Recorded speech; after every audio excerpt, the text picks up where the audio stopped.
Good morning, everybody. Pastor John. I want to talk to you about Galatians chapter 6, specifically verse 9. Paul writes this, "Let us not grow weary of doing good, for in due season we will reap if we do not give up." This comes right on the heels of this famous text about whatever you sow, this is what you will reap. Whatever you plant, this is what will come out.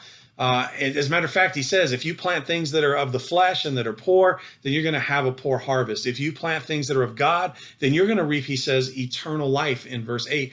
Eternal life is representative of not a length of time, but a quality of life. So here's the point that Paul is making. If you're willing to reap the things of God, then what you will reap is a quality of life. So why would he have to tell us not to grow weary in doing good? Because weariness is different from fatigue. You can work hard at something that is fulfilling, and while you might get tired, you don't grow weary. As a matter of fact, if you get a good night's rest, then you feel okay even though you've been working really hard. Where you struggle and weariness sets in is when you are working hard at something that is not fulfilling.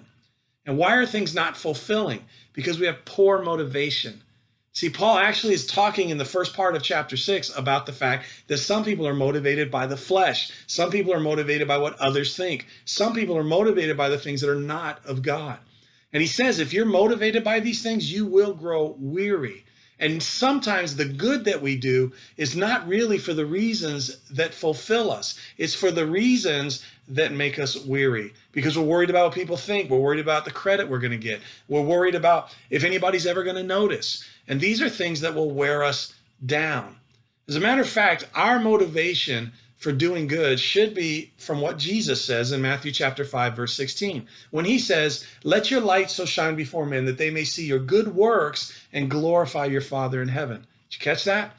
That's your motivation, is God's glory. And if we pursue God's glory with what we do good, then we will receive and reap the reward of a quality of life that is fulfilling. So that's why Paul in verse 10 would say, "So then, as we have opportunity, let us do good to everyone, and especially to those who are of the household of faith." And like Paul said, I would recommend to you, do not be deceived. God is not mocked.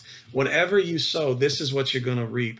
I want for you to have incredible motivation for the glory of God, to do good things for others so that he might receive glory, you might receive fulfillment, and thereby enjoy the quality of eternal life.